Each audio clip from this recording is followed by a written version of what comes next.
Anxious not to appear unhappy, she soon recovered herself, and wiping away her tears, was able to notice and admire all the striking parts of his dress. Listening with reviving spirits to his cheerful hopes of being on shore some part of every day before they sailed, and even of getting her to Spithead to see the sloop. The next bustle brought in Mr. Campbell, the surgeon of the Thrush, a very well-behaved young man, who came to call for his friend, and for whom there was with some contrivance found a chair, and with some hasty washing of the young tea-makers, a cup and saucer. And after another quarter of an hour of earnest talk between the gentlemen, noise rising upon noise, and bustle upon bustle, men and boys at last all in motion together, the moment came for setting off. Everything was ready, William took leave, and all of them were gone. For the three boys, in spite of their mother's entreaty, determined to see their brother and Mr. Campbell to the Sallyport, and Mr. Price walked off at the same time to carry back his neighbor's newspaper. Something like tranquillity might now be hoped for.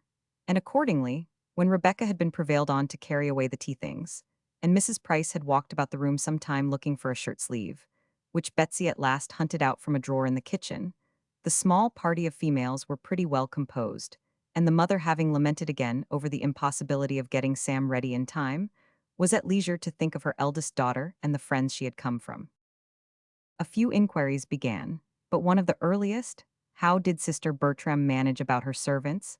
Was she as much plagued as herself to get tolerable servants? Soon led her mind away from Northamptonshire, and fixed it on her own domestic grievances, and the shocking character of all the Portsmouth servants, of whom she believed her own two were the very worst, engrossed her completely. The Bertrams were all forgotten in detailing the faults of Rebecca, against whom Susan had also much to depose, and little Betsy a great deal more, and who did seem so thoroughly without a single recommendation, that Fanny could not help modestly presuming that her mother meant to part with her when her year was up.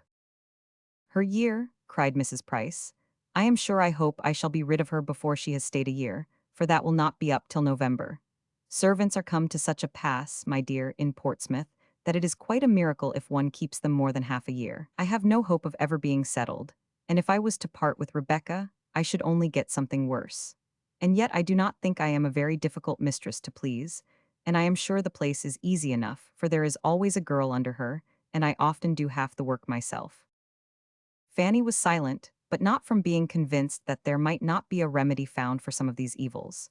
As she now sat looking at Betsy, she could not but think particularly of another sister, a very pretty little girl, whom she had left there not much younger when she went into Northamptonshire, who had died a few years afterwards. There had been something remarkably amiable about her. Fanny in those early days had preferred her to Susan, and when the news of her death had at last reached Mansfield, had for a short time been quite afflicted. The sight of Betsy brought the image of little Mary back again, but she would not have pained her mother by alluding to her for the world. While considering her with these ideas, Betsy, at a small distance, was holding out something to catch her eyes, meaning to screen it at the same time from Susan S. "What have you got there, my love?" said Fanny. "Come and show it to me." It was a silver knife. Up jumped Susan, claiming it as her own and trying to get it away, but the child ran to her mother's protection, and Susan could only reproach, which she did very warmly, and evidently hoping to interest Fanny on her side. It was very hard that she was not to have her own knife. It was her own knife. Little sister Mary had left it to her upon her deathbed, and she ought to have had it to keep herself long ago. But Mamma kept it from her, and was always letting Betsy get hold of it, and the end of it would be that Betsy would spoil it and get it for her own, though Mamma had promised her that Betsy should not have it in her own hands. Fanny was quite shocked. Every feeling of duty, honor, and tenderness was wounded by her sister's speech and her mother's reply. "Now, Susan," cried Mrs. Price in a complaining voice, "now how can you be so cross? You are always quarreling about that knife. I wish you would not be so quarrelsome. Poor little Betsy, how cross Susan is to you. But you should not have taken it out, my dear, when I sent you to the drawer. You know I told you not to touch it, because Susan is so cross about it. I must hide it another time, Betsy. Poor Mary little thought it would be such a bone of contention when she gave it me to keep, only 2 hours before she died. Poor little soul, she could but just speak to be heard, and she said so prettily, 'Let Sister Susan have my knife, Mamma, when I am dead and buried.' Poor little dear, she was so fond of it, Fanny, that she would have it lay by her in bed, all through her illness. It was the gift of her good godmother, old Mrs. Admiral Maxwell, only 6 weeks before she was taken for death. Poor little sweet creature. Well, she was taken away from evil to come, "My own Betsy?" fondling her. "You have not the luck of such a good godmother. Aunt Norris lives too far off to think of such little people as you." Fanny had indeed nothing to convey from Aunt Norris, but a message to say she hoped that her goddaughter was a good girl and learnt her book. There had been at one moment a slight murmur in the drawing room at Mansfield Park about sending her a prayer book, but no second sound had been heard of such a purpose. Mrs. Norris, however, had gone home and taken down two old prayer books of her husband with that idea. But upon examination, the ardor of generosity went off. One was found to have too small a print for a child's eyes, and the other to be too cumbersome for her to carry about. Fanny, fatigued and fatigued again, was thankful to accept the first invitation of going to bed. And before Betsy had finished her cry at being allowed to sit up only 1 hour extraordinary in honor of sister, she was off, leaving all below in confusion and noise again. The boys begging for toasted cheese, her father calling out for his rum and water, and Rebecca never where she ought to be. There was nothing to raise her spirits in the confined and scantily furnished chamber that she was to share with Susan. The smallness of the rooms above and below, indeed, and the narrowness of the passage and staircase, struck her beyond her imagination. She soon learned to think with respect of her own little attic at Mansfield Park, in that house reckoned too small for anybody's comfort. Chapter 39. Could Sir Thomas have seen all his niece's feelings, when she wrote her first letter to her aunt, he would not have despaired. For though a good night's rest, a pleasant morning, the hope of soon seeing William again, and the comparatively quiet state of the house, from Tom and Charles being gone to school, Sam on some project of his own, and her father on his usual lounges, enabled her to express herself cheerfully on the subject of home, there were still, to her own perfect consciousness, many drawbacks suppressed. Could he have seen only half that she felt before the end of a week, he would have thought Mr. Crawford sure of her, and been delighted with his own sagacity. Before the week ended, it was all disappointment. In the first place, William was gone. The Thrush had had her orders, the wind had changed, and he was sailed within 4 days from their reaching Portsmouth. And during those days she had seen him only twice, in a short and hurried way, when he had come ashore on duty. There had been no free conversation, no walk on the ramparts, no visit to the dockyard, no acquaintance with the Thrush, nothing of all that they had planned and depended on. Everything in that quarter failed her except William's affection. His last thought on leaving home was for her. He stepped back again to the door to say, "Take care of Fanny, mother. She is tender and not used to rough it like the rest of us. I charge you, take care of Fanny." William was gone, and the home he had left her in was, Fanny could not conceal it from herself, in almost every respect the very reverse of what she could have wished. It was the abode of noise, disorder, and impropriety. Nobody was in their right place. Nothing was done as it ought to be. She could not respect her parents as she had hoped. On her father, her confidence had not been sanguine, but he was more negligent of his family. His habits were worse, and his manners coarser, than she had been prepared for. He did not want abilities, but he had no curiosity, and no information beyond his profession. He read only the newspaper and the Navy List. He talked only of the dockyard, the harbor, Spithead, and the Mother Bank. He swore and he drank. He was dirty and gross. She had never been able to recall anything approaching to tenderness in his former treatment of herself. There had remained only a general impression of roughness and loudness, and now he scarcely ever noticed her, but to make her the object of a coarse joke. Her disappointment in her mother was greater. There she had hoped much and found almost nothing. Every flattering scheme of being of consequence to her soon fell to the ground. Mrs. Price was not unkind, but instead of gaining on her affection and confidence and becoming more and more dear, her daughter never met with greater kindness from her than on the first day of her arrival. The instinct of nature was soon satisfied, and Mrs. Price's attachment had no other source. Her heart and her time were already quite full. She had neither leisure nor affection to bestow on Fanny. Her daughters never had been much to her. She was fond of her sons, especially of William, but Betsy was the first of her girls whom she had ever much regarded. To her she was most injudiciously indulgent. William was her pride, Betsy her darling, and John, Richard, Sam, Tom, and Charles occupied all the rest of her maternal solicitude, alternately her worries and her comforts. These shared her heart. Her time was given chiefly to her house and her servants. Her days were spent in a kind of slow bustle. Always busy without getting on, always behindhand and lamenting it without altering her ways, wishing to be an economist without contrivance or regularity, dissatisfied with her servants without skill to make them better, and whether helping or reprimanding or indulging them, without any power of engaging their respect. Of her two sisters, Mrs. Price very much more resembled Lady Bertram than Mrs. Norris. She was a manager by necessity, without any of Mrs. Norris's inclination for it, or any of her activity. Her disposition was naturally easy and indolent, like Lady Bertram's, and a situation of similar affluence and do-nothingness would have been much more suited to her capacity than the exertions and self-denials of the one which her imprudent marriage had placed her in. She might have made just as good a woman of consequence as Lady Bertram, but Mrs. Norris would have been a more respectable mother of 9 children on a small income. Much of all this Fanny could not but be sensible of. She might scruple to make use of the words, but she must and did feel that her mother was a partial, ill-judging parent, a dawdle, a slattern who neither taught nor restrained her children, whose house was the scene of mismanagement and discomfort from beginning to end, and who had no talent, no conversation, no affection towards herself, no curiosity to know her better, no desire of her friendship, and no inclination for her company that could lessen her sense of such feelings. Fanny was very anxious to be useful, and not to appear above her home, or in any way disqualified or disinclined, by her foreign education, from contributing her help to its comforts, and therefore set about working for Sam immediately.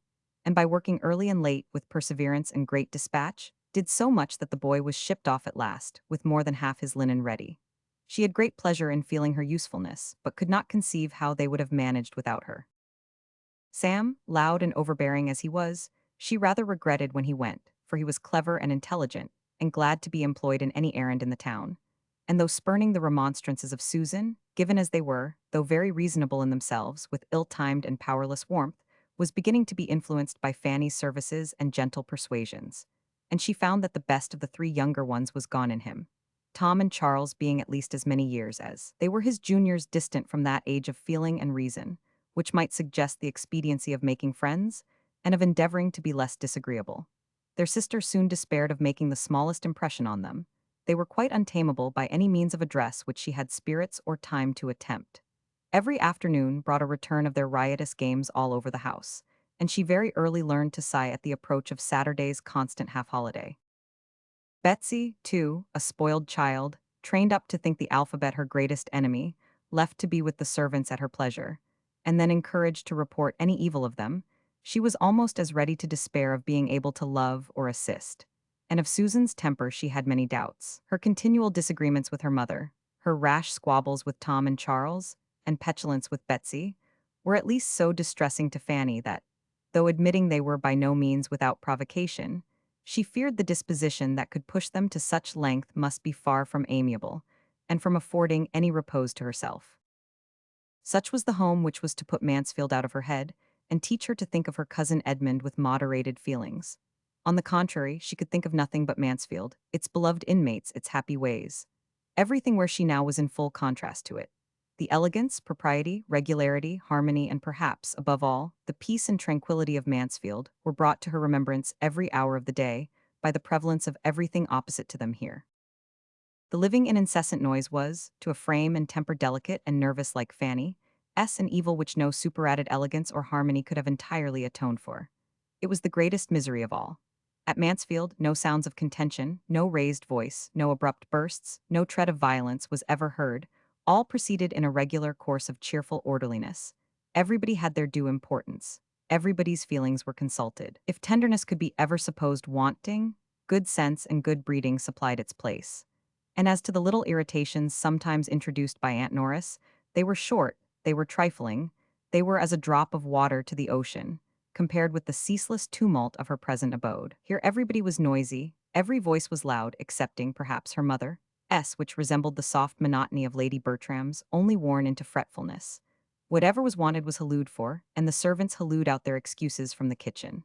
The doors were in constant banging, the stairs were never at rest, nothing was done without a clatter, nobody sat still, and nobody could command attention when they spoke. In a review of the 2 houses, as they appeared to her before the end of a week, Fanny was tempted to apply to them Dr. Johnson's celebrated judgment as to matrimony and celibacy, and say that though Mansfield Park might have some pains, Portsmouth could have no pleasures. Chapter 40. Fanny was right enough in not expecting to hear from Miss Crawford now, at the rapid rate in which their correspondence had begun. Mary's next letter was after a decidedly longer interval than the last, But she was not right in supposing that such an interval would be felt a great relief to herself. Here was another strange revolution of mind. She was really glad to receive the letter when it did come. In her present exile from good society, and distance from everything that had been wont to interest her, a letter from one belonging to the set where her heart lived, written with affection and some degree of elegance, was thoroughly acceptable. The usual plea of increasing engagements was made an excuse for not having written to her earlier. And now that I have begun, she continued, my letter will not be worth your reading, for there will be no little offering of love at the end, no 3 or 4 lines passionés from the most devoted HC in the world, for Henry is in Norfolk.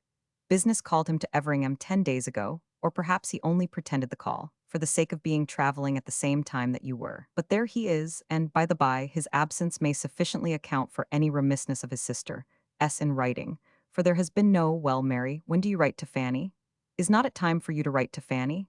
To spur me on. At last, after various attempts at meeting, I have seen your cousins, dear Julia and dearest Mrs. Rushworth. They found me at home yesterday, and we were glad to see each other again. We seemed very glad to see each other, and I do really think we were a little.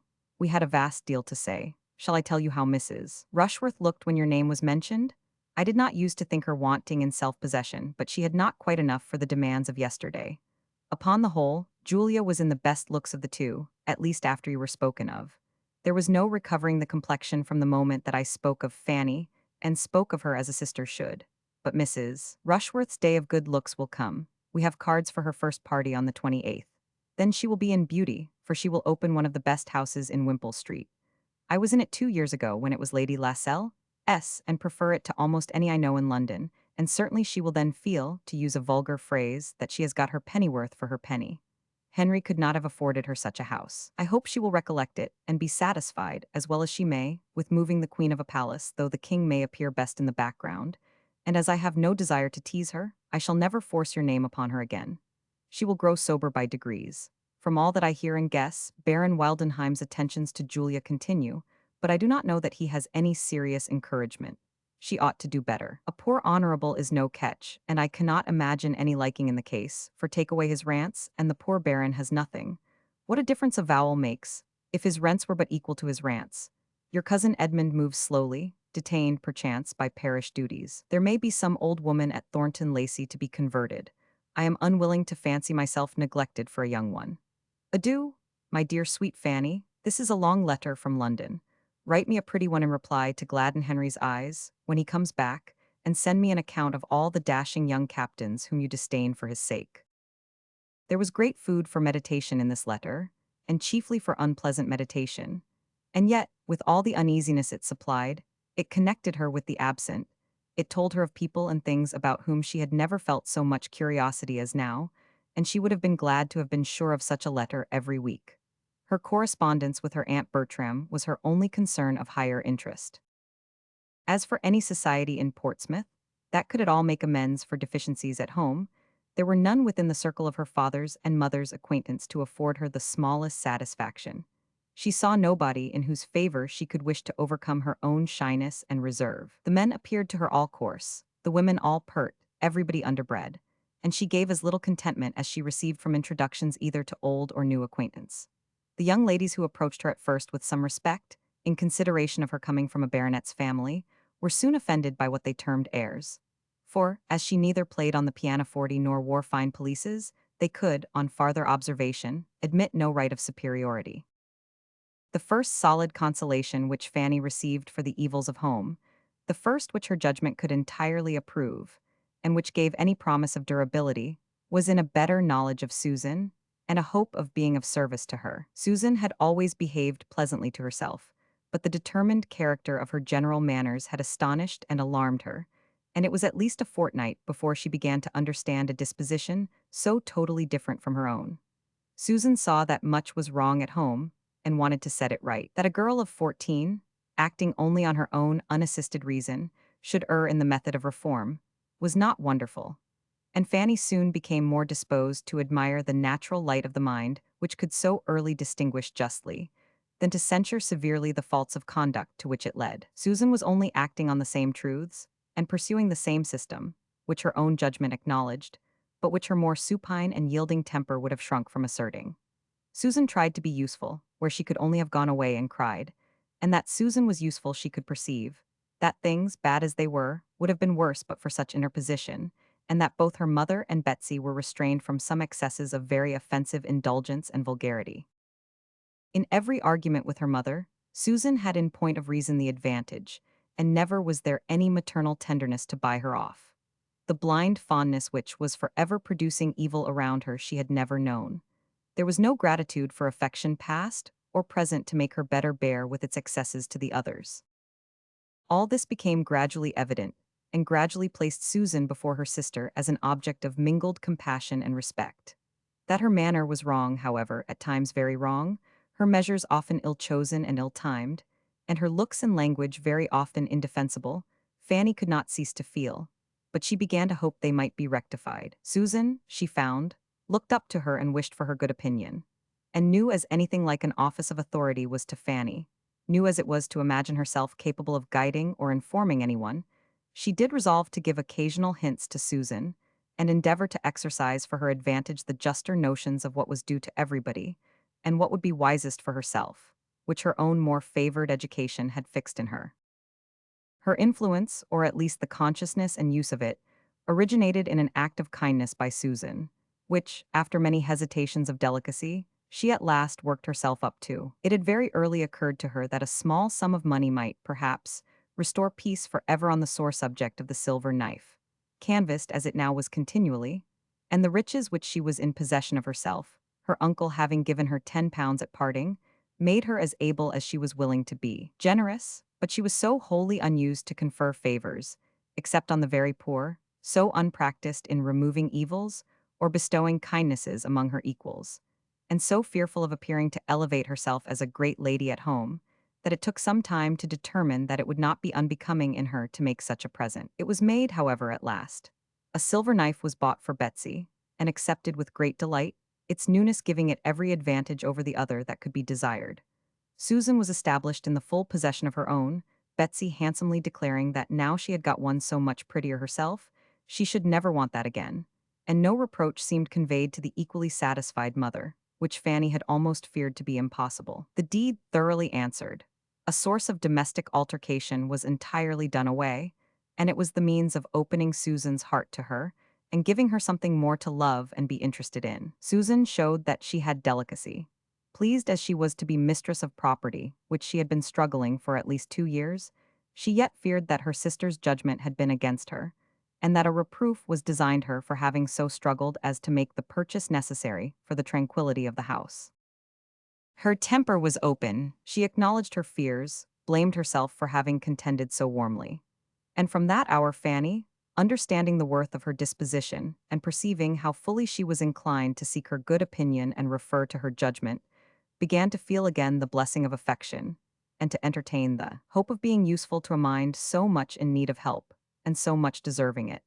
She gave advice too sound to be resisted by a good understanding, and given so mildly and considerately as not to irritate an imperfect temper, and she had the happiness of observing its good effects not unfrequently. More was not expected by one who, while seeing all the obligation and expediency of submission and forbearance, saw also with sympathetic acuteness of feeling all that must be hourly grating to a girl like Susan. Her greatest wonder on the subject soon became, not that Susan should have been provoked into disrespect and impatience against her better knowledge, but that so much better knowledge, so many good notions should have been hers at all, and that, brought up in the midst of negligence and error, she should have formed such proper opinions of what ought to be. She, who had no cousin Edmund to direct her thoughts or fix her principles. The intimacy thus begun between them was a material advantage to each. By sitting together upstairs, they avoided a great deal of the disturbance of the house. Fanny had peace, and Susan learned to think it no misfortune to be quietly employed. They sat without a fire, but that was a privation familiar even to Fanny, and she suffered the less because reminded by it of the east room. It was the only point of resemblance. In space, light, furniture, and prospect, there was nothing alike in the two apartments, and she often heaved a sigh at the remembrance of all her books and boxes, and various comforts there. By degrees the girls came to spend the chief of the morning upstairs, at first only in working and talking, but after a few days, the remembrance of the said books grew so potent and stimulative that Fanny found it impossible not to try for books again. There were none in her father's house. but wealth is luxurious and daring, and some of hers found its way to a circulating library. She became a subscriber, amazed at being anything in propria persona, amazed at her own doings in every way, to be a renter, a chooser of books, and to be having anyone's improvement in view in her choice. But so it was. Susan had read nothing, and Fanny longed to give her a share in her own first pleasures and inspire a taste for the biography and poetry which she delighted in herself.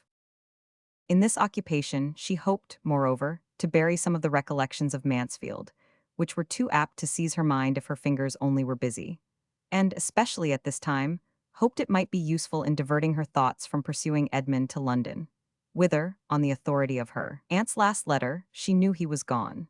She had no doubt of what would ensue. The promised notification was hanging over her head. The postman's knock within the neighborhood was beginning to bring its daily terrors, and if reading could banish the idea for even half an hour, it was something gained. Chapter 41. A week was gone since Edmund might be supposed in town, and Fanny had heard nothing of him. There were three different conclusions to be drawn from his silence, between which her mind was in fluctuation, each of them at times being held the most probable. Either his going had been again delayed, or he had yet procured no opportunity of seeing Miss Crawford alone, or he was too happy for letter writing.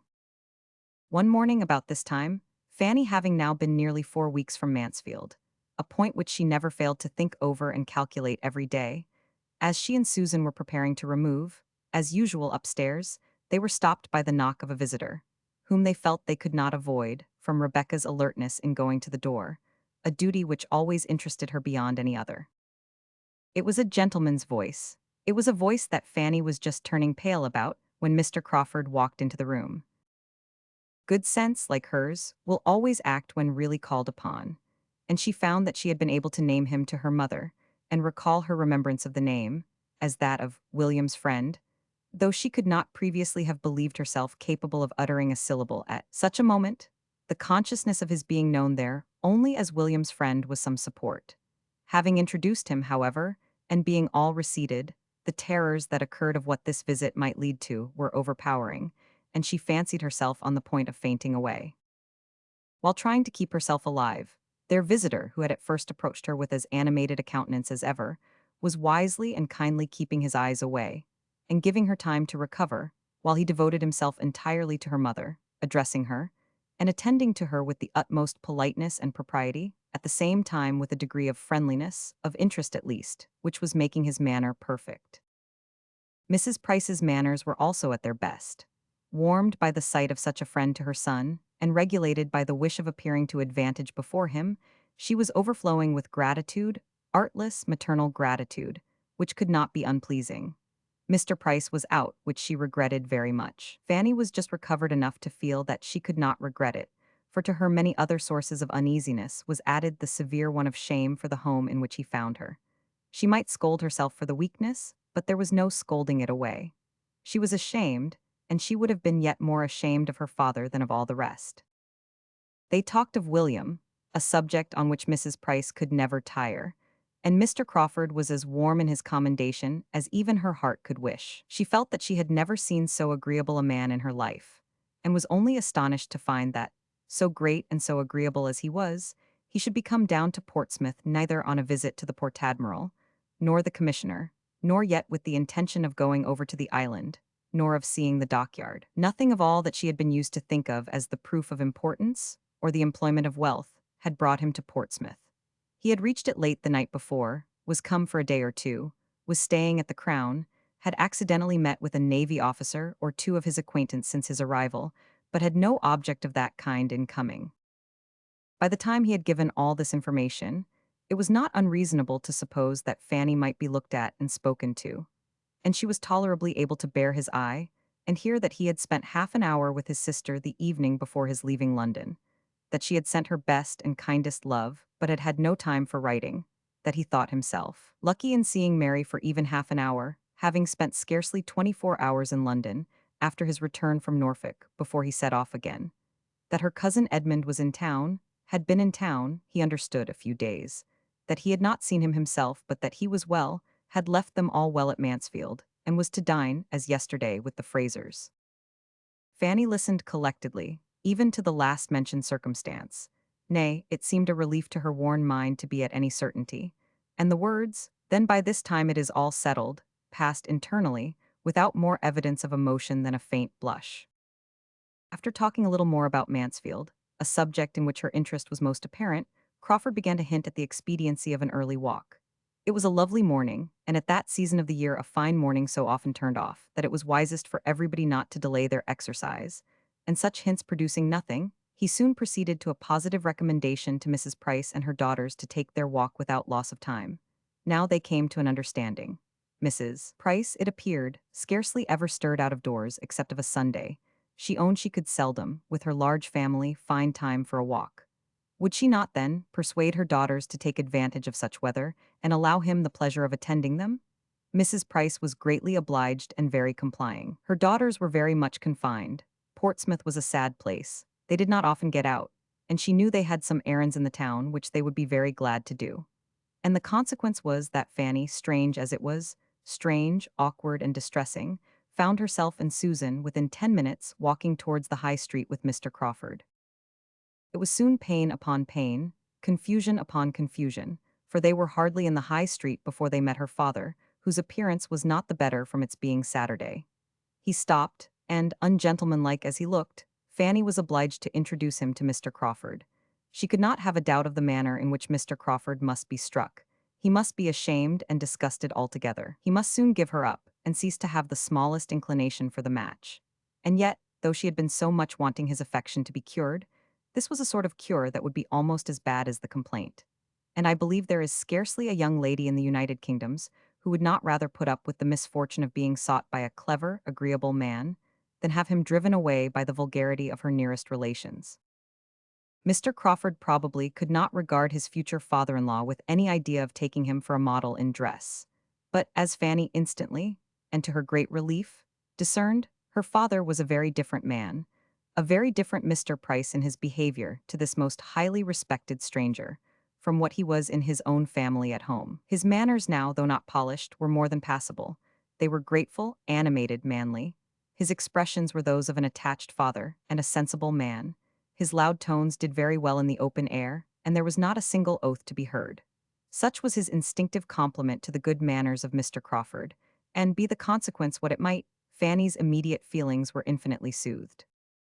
The conclusion of the two gentlemen's civilities was an offer of Mr. Price to take Mr. Crawford into the dockyard, which Mr. Crawford, desirous of accepting as a favor what was intended as such, though he had seen the dockyard again and again, and hoping to be so much the longer with Fanny, was very gratefully disposed to avail himself of, if the Miss Prices were not afraid of the fatigue.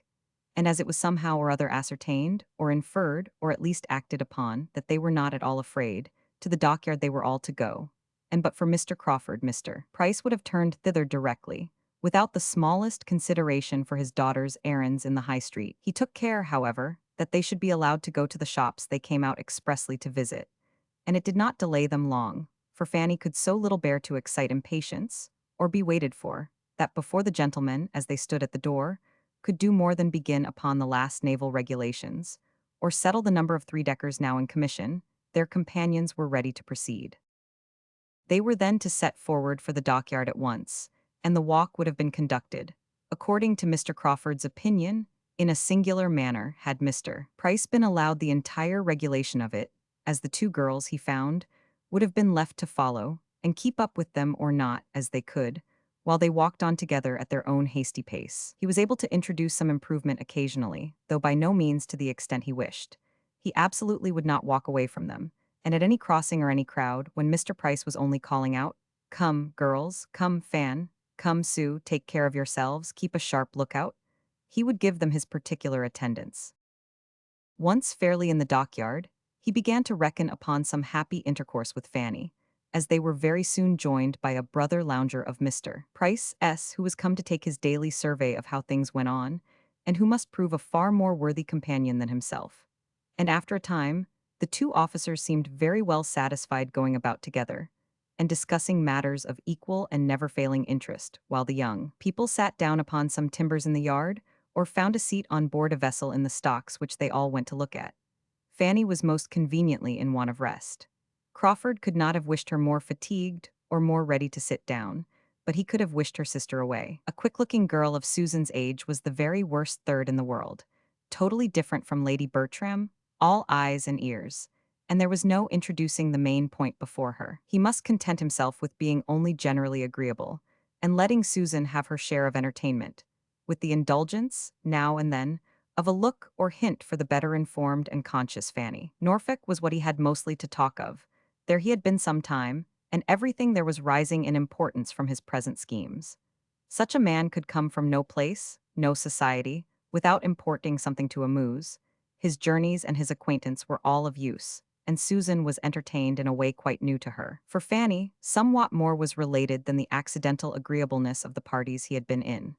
For her approbation, the particular reason of his going into Norfolk at all, at this unusual time of year, was given. It had been real business, relative to the renewal of a lease in which the welfare of a large and, he believed, industrious family was at stake.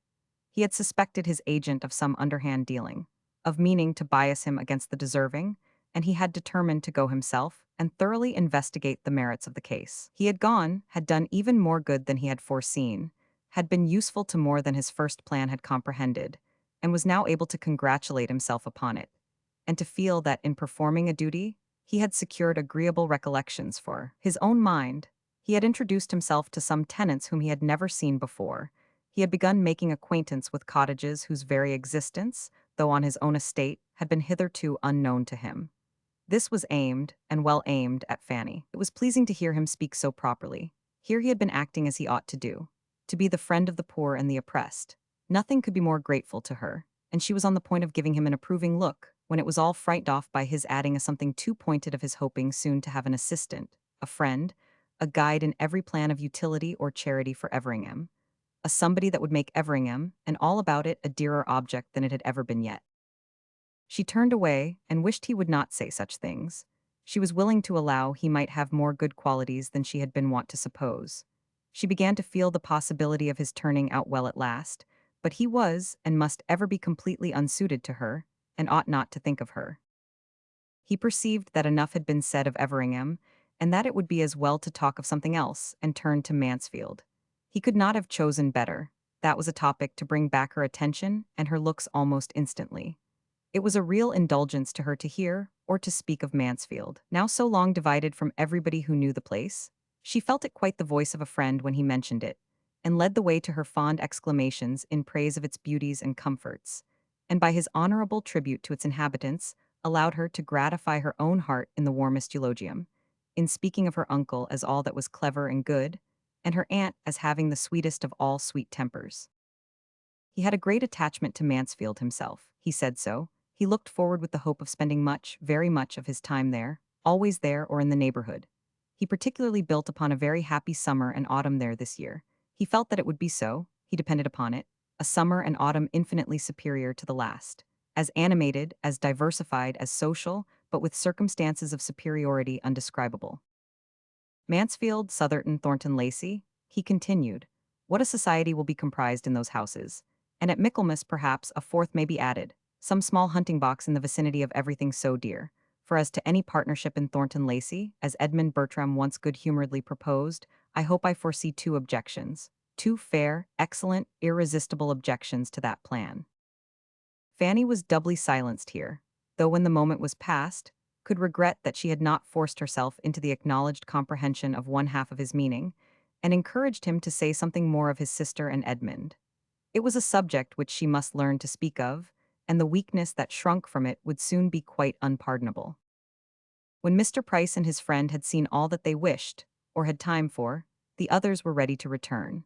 And in the course of their walk back, Mr. Crawford contrived a minute's privacy for telling Fanny that his only business in Portsmouth was to see her, that he was come down for a couple of days on her account, and hers only, and because he could not endure a longer total separation. She was sorry, really sorry, and yet in spite of this and the two or three other things which she wished he had not said, she thought him altogether improved since she had seen him.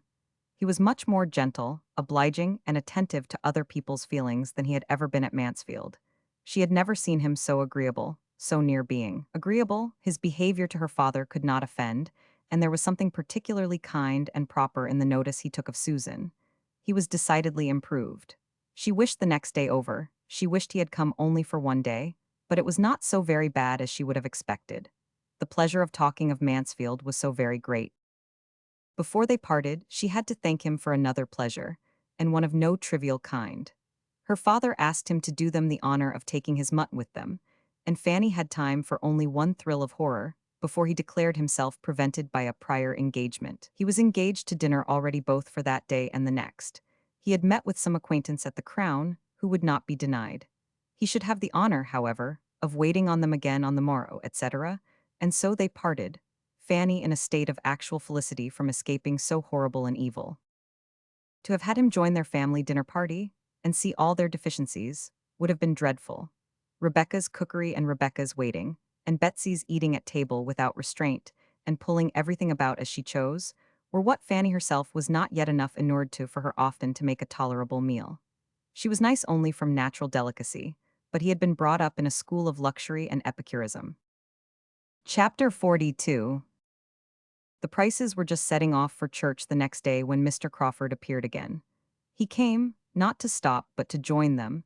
He was asked to go with them to the garrison chapel, which was exactly what he had intended, and they all walked thither together. The family were now seen to advantage. Nature had given them no inconsiderable share of beauty, and every Sunday dressed them in their cleanest skins and best attire. Sunday always brought this comfort to Fanny, and on this Sunday she felt it more than ever. Her poor mother now did not look so very unworthy of being Lady Bertram's sister, as she was but too apt to look. It often grieved her to the heart to think of the contrast between them. To think that where nature had made so little difference, circumstances should have made so much, and that her mother, as handsome as Lady Bertram, and some years her junior, should have an appearance so much more worn and faded, so comfortless, so slatternly, so shabby. But Sunday made her a very creditable and tolerably cheerful-looking Mrs. Price, coming abroad with a fine family of children, feeling a little respite of her weekly cares, and only discomposed if she saw her boys run into danger, or Rebecca pass by with a flower in her hat. In chapel they were obliged to divide, but Mr. Crawford took care not to be divided from the female branch, and after chapel he still continued with them, and made one in the family party on the ramparts. Mrs. Price took her weekly walk on the ramparts every fine Sunday throughout the year, always going directly after morning service and staying till dinner time. It was her public place. There she met her acquaintance, heard a little news, talked over the badness of the Portsmouth servants, and wound up her spirits for the 6 days ensuing. Thither they now went, Mr. Crawford most happy to consider the Miss Prices as his peculiar charge, and before they had been there long, somehow or other, there was no saying how, Fanny could not have believed it, but he was walking between them with an arm of each under his, and she did not know how to prevent or put an end to it. It made her uncomfortable for a time, but yet there were enjoyments in the day, and in the view which would be felt.